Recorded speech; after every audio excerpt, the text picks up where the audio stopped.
Di kaki gunung yang sejuk dan asri, terhampar sebuah desa kecil bernama Dukuhsari. Desa itu dikelilingi sawah hijau, menghampar luas sejauh mata memandang, berpadu dengan hutan bambu yang berdesir tiap kali angin gunung berembus. Di sudut desa yang sederhana itu, tinggal seorang petani tua bernama Pagino. Tubuhnya kurus, kulitnya gelap terpanggang matahari, dan garis-garis usia tampak jelas di wajahnya yang penuh welas asih. Meski hidupnya serba kekurangan, Pak Gino selalu bersyukur atas rezeki yang diberikan Tuhan. Pak Gino hidup seorang diri semenjak istrinya meninggal dunia ketika anak mereka, Saka, baru berusia 3 tahun. Sejak itu, Pak Gino menjadi segalanya bagi Saka, ayah, ibu, guru, sekaligus sahabat. Ia membesarkan Saka dengan penuh kasih sayang dan kerja keras. Setiap pagi, Pak Gino memikul cangkulnya, menggandeng tangan kecil Saka, dan bersama-sama mereka berangkat ke sawah. Di sawah itulah Saka belajar mengenal alam, belajar menanam padi, menabur benih, dan memelihara tanaman dengan sabar. Malam hari, di gubuk kecil beratap rumbia, Pak Gino selalu meninabobokan Saka dengan cerita-cerita bijak. Ia menceritakan legenda-legenda desa, kisah para leluhur yang hidup jujur, kisah anak yang berbakti kepada orang tua, dan akibat buruk dari sikap durhaka. Kadang, Pak Gino memainkan seruling bambu peninggalan kakeknya.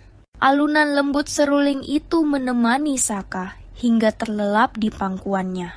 Seiring waktu berjalan, Saka tumbuh menjadi anak lelaki yang cerdas, kuat, dan pandai bertutur kata. Para tetua desa sering memuji Saka sebagai anak yang rajin membantu ayahnya dan menghormati orang tua. Setiap ada kegiatan di balai desa, Saka selalu ikut membantu, baik menyiapkan hidangan, membersihkan tempat, atau mengantarkan pesan. Pak Gino merasa bangga setiap kali mendengar pujian itu, meski ia selalu mengingatkan Saka untuk tetap rendah hati.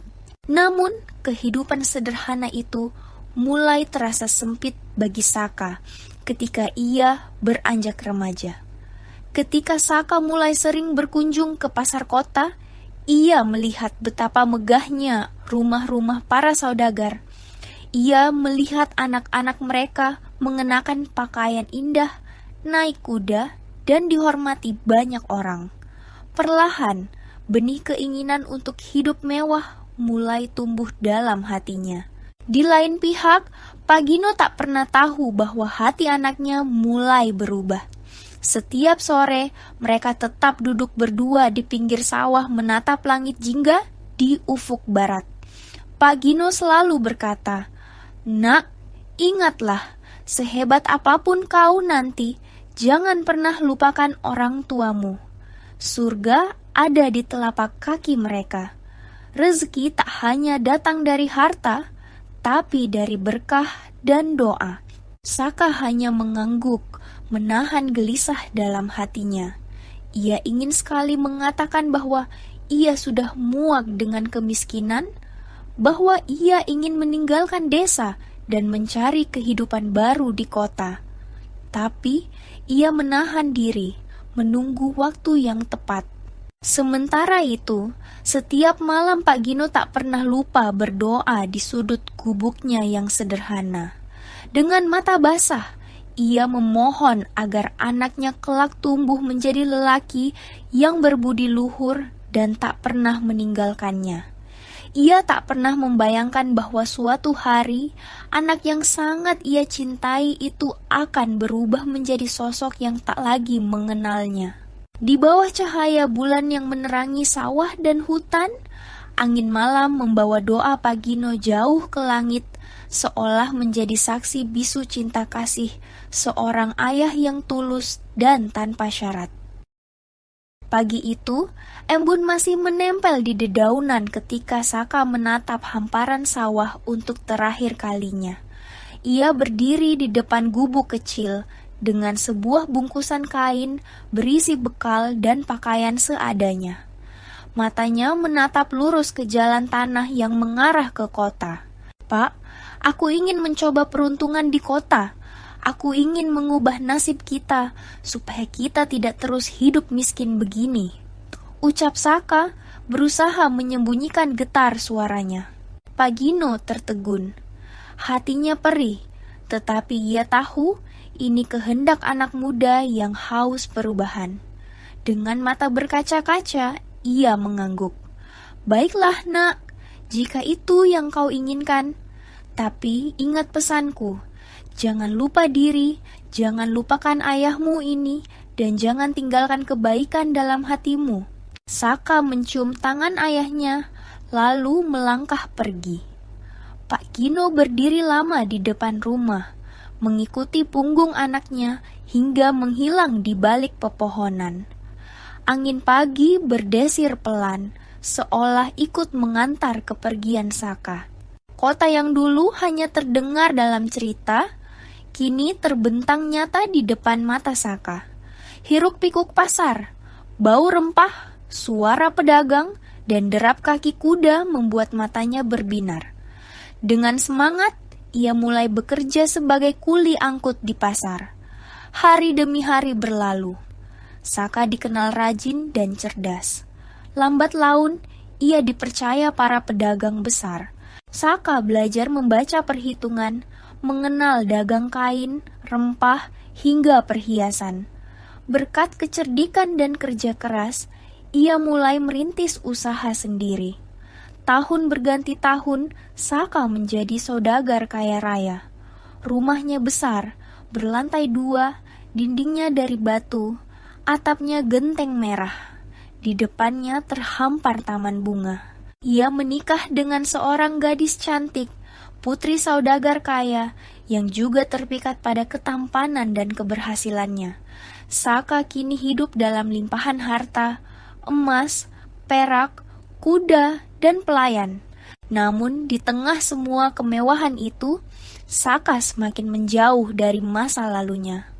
Gubuk kecil di desa, sawah yang hijau, wajah ayah yang rentah, semua itu perlahan memudar dalam ingatannya. Ia mulai merasa malu pada asal-usulnya. Ia tak pernah lagi mengirim kabar, apalagi pulang menengok Pagino. Di desa, Pagino setiap pagi duduk di kursi bambunya, menatap jalan setapak berharap melihat bayang anaknya pulang. Hatinya penuh rindu, namun mulutnya hanya berdoa. Setiap sore ia menengadah ke langit, memohon pada Tuhan agar anaknya selalu dalam lindungan dan ingat jalan pulang. Suatu hari, angin membawa kabar ke telinga Pagino. Seorang pedagang keliling bercerita bahwa Saka kini saudagar besar di kota, kaya raya, dan beristrikan wanita bangsawan. Pagino terdiam lama mendengar itu. Hatinya terharu dan bangga. Namun malam itu, ia menangis pelan dalam sepi. "Kenapa kau tak pulang, nak? Ayah hanya ingin memelukmu sekali saja, melihatmu bahagia dengan mata kepala ayah sendiri." Keesokan harinya, dengan bekal seadanya, Pak Gino memutuskan berjalan kaki menuju kota. Dengan tongkat tua dan langkah tertatih, ia menapaki jalan berbatu, melewati hutan, menembus panas dan hujan. Di dadanya hanya satu harapan, bertemu Saka, anak yang selalu ia rindukan. Setelah menempuh perjalanan panjang, melewati hutan lebat, menyeberangi sungai kecil, dan menapaki jalanan berbatu, akhirnya Pagino tiba di kota. Tubuhnya letih, kaki tuanya lecet, dan baju lusuhnya penuh debu. Namun semangat dalam hatinya mengalahkan rasa lelah. Matanya menatap kagum pada rumah-rumah megah, pasar yang ramai, dan kuda-kuda yang menarik kereta berhias emas. Orang-orang memandang heran pada Pagino. Seorang tua berpakaian compang-camping, berjalan dengan tongkat, wajahnya keriput dan rambutnya memutih. Namun Pagino tak peduli. Tujuannya hanya satu, menemukan rumah anaknya, Saka. Dengan bertanya pada orang-orang, Akhirnya Pak Gino tiba di depan sebuah rumah besar nan megah. Dindingnya batu kokoh, jendela-jendelanya kaca mengilap, dan taman bunganya terawat indah. Di depan rumah itu, pelayan-pelayan sibuk membersihkan halaman. Pak Gino berdiri terpaku. Inilah rumah anaknya. Matanya basah menahan haru. Dengan tangan gemetar, ia mengetuk pintu kayu besar itu. Seorang pelayan membukakan pintu. "Siapa kau, orang tua?" tanya pelayan itu sinis, memandang Pak Gino dari ujung kepala hingga kaki. Pak Gino menjawab lirih, "Aku ayah Saka. Katakan padanya, ayahnya datang dari jauh." Pelayan itu ragu sejenak, lalu masuk ke dalam. Tak lama, Saka keluar mengenakan pakaian indah, lengkap dengan ikat kepala emas. Di sampingnya, istrinya yang cantik menatap heran pada sosok renta di depan rumahnya. Pak Gino tersenyum lemah. "Saka, anakku, ini aku, ayahmu. Ayah datang jauh-jauh hanya untuk menemuimu. Rinduku padamu tak terlukiskan, nak." Namun wajah Saka berubah tegang. Pandangannya beralih ke istrinya dan para pelayan yang mulai berbisik-bisik. Saka merasa malu. Ia tak ingin istri dan orang-orang tahu bahwa lelaki tua, lusuh ini adalah ayah kandungnya. "Orang tua, kau salah rumah. Aku tak mengenalmu," hardik Saka dengan suara keras. Pak Gino terkejut. Matanya membesar. Air matanya jatuh membasahi pipi keriputnya. "Saka, ini ayahmu. Ingatlah, aku yang membesarkanmu, menyayangimu, meninabobokanmu dengan seruling bambu." Namun Saka mengalihkan pandangan, hatinya tertutup oleh gengsi dan malu. Ia berkata pada pelayan, "Usir orang tua ini, jangan biarkan ia mengotori rumahku." Pak Gino jatuh terduduk, hatinya remuk redam. Dua pelayan menggandeng lengannya, menyeretnya menjauh dari rumah megah itu. Pak Gino menatap Saka untuk terakhir kalinya, berharap anaknya sadar. Namun pintu rumah itu sudah tertutup rapat. Langkah Pak Gino gontai, air matanya bercucuran di pipi yang kering. Di setiap tapaknya yang berat, hatinya berdoa lirih, "Ya Tuhan, bukalah hati anakku, ampunilah dia." Di jalan kota itu, Pak Gino berjalan pergi. Tubuhnya lemah, tapi doanya tetap kuat. Angin kota membawa pilu dan getir, menjadi saksi seorang ayah yang diusir darah dagingnya sendiri. Sementara itu, Saka berdiri gelisah di dalam rumah. Malam itu, tidur Saka tak lagi nyenyak. Bayangan wajah sedih ayahnya selalu hadir dalam mimpinya, memanggil-manggil namanya dengan suara lirih penuh kasih. Sejak hari ketika Pak Gino diusir dari rumah megah itu, hidup Saka tak lagi sama. Malam-malamnya terasa panjang, dihantui mimpi buruk yang membuat tubuhnya basah oleh keringat dingin. Dalam tidurnya, ia selalu melihat wajah ayahnya, lusuh, sedih, dengan mata penuh luka hati. Wajah itu memanggil namanya lirih, seolah meminta belas kasih yang telah ia tolak. Setiap pagi, Saka bangun dengan perasaan resah. Ia mencoba menenggelamkan kegelisahannya dalam kesibukan. Ia perintahkan pelayan mengatur dagangan, menghias rumah, dan menjamu tamu-tamu penting. Tapi, tak ada satupun yang membuat hatinya tenang. Senyum istrinya terasa hambar. Tawa para sahabatnya terdengar kosong. Tak hanya itu, satu persatu kesialan menimpa Saka. Usahanya mulai goyah. Dagangan yang dikirim ke luar kota dirampok perampok. Kapal niaga yang mengangkut rempah-rempah karam di laut. Gudang kainnya terbakar tanpa sebab. Harta benda yang ia kumpulkan bertahun-tahun habis dalam sekejap. Para saudagar yang dulu menyanjungnya mulai menjauh. hutangnya menumpuk. Istrinya yang selama ini hanya menikmati kemewahan, mulai menunjukkan wajah aslinya. Suatu malam, tanpa pamit, ia pergi meninggalkan Saka, membawa serta sisa emas dan perhiasan yang masih ada.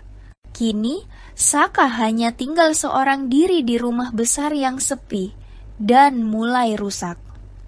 Taman bunga layu tak terurus, dinding rumah penuh lumut, atap genteng banyak yang bocor.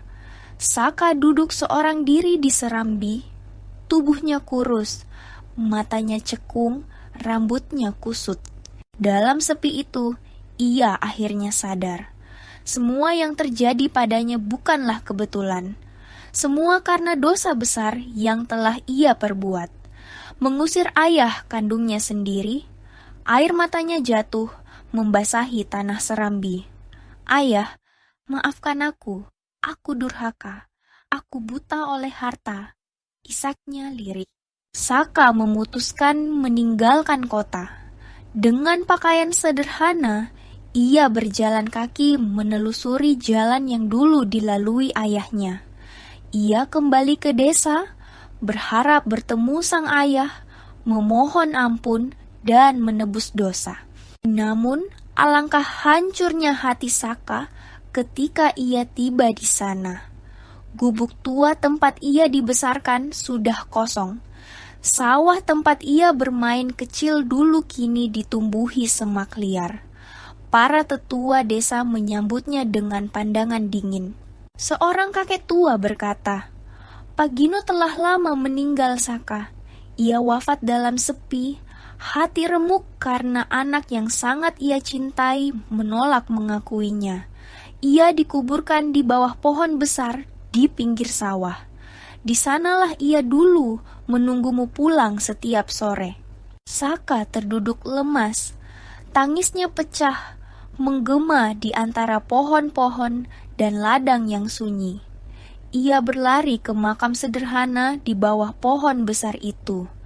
Dengan tangan gemetar, ia membersihkan makam ayahnya, menaburkan bunga, dan berdoa. "Ya Tuhan, ampunilah aku, ampunilah dosa anak durhaka ini. Terimalah ayahku di sisimu, izinkan aku menebus dosaku selama aku masih hidup."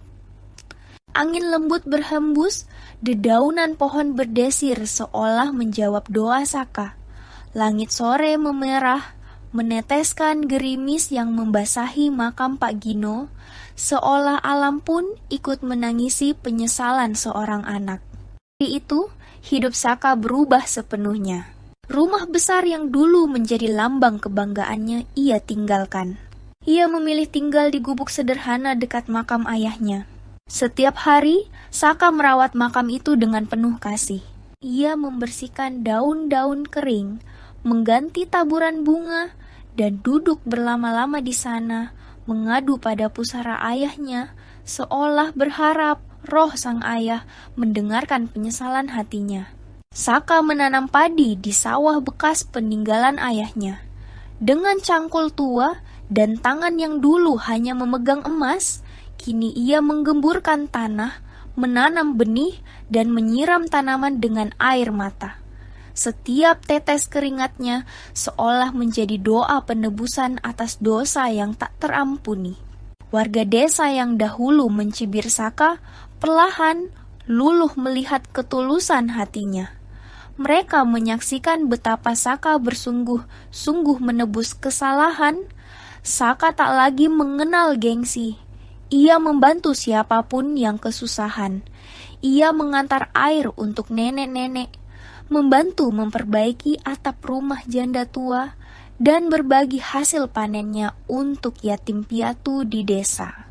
Namun, sebaik apapun Saka kini, hatinya tetap dilingkupi perasaan bersalah yang mendalam. Setiap malam, sebelum tidur di tikar lusuh, ia menatap langit dan berkata, "Ayah, maafkan aku. Kalau aku bisa menukar nyawaku untuk memelukmu sekali lagi, aku rela." Tahun demi tahun berlalu. Saka semakin menua. Rambutnya memutih, Tubuhnya membungkuk dan wajahnya penuh keriput. Namun semangatnya merawat makam sang ayah tak pernah padam. Di sanalah ia merasa paling dekat dengan ayahnya, tempat ia menumpahkan seluruh sesal dan cinta yang tak sempat ia tunjukkan. Orang-orang desa kini mengenalnya sebagai Saka, si anak penebus dosa. Anak-anak kecil diajarkan orang tuanya agar tidak seperti Saka ketika muda. Jangan pernah durhaka pada orang tua. Saka sendiri selalu menasihati siapapun yang ditemuinya, hormatilah ayah bundamu. Jangan biarkan penyesalan datang ketika segalanya telah terlambat. Hingga suatu hari, di bawah pohon besar yang menaungi makam ayahnya, Saka menghembuskan napas terakhir. Wajahnya tenang, tersenyum seolah akhirnya ia bisa memeluk ayahnya di alam sana. Warga desa menguburkan Saka di samping makam Pagino. Kini kedua pusara itu berdampingan, menjadi pelajaran abadi bagi setiap orang yang melewati jalan sawah, bahwa kasih orang tua tiada tara dan durhaka hanya membawa penyesalan tiada akhir. Langit senja memerah, burung-burung terbang pulang, dan angin berbisik lembut di antara padi yang menguning. Alam seolah ikut merayakan pertemuan abadi ayah dan anak itu, setelah sekian lama terpisah oleh duka dan sesal.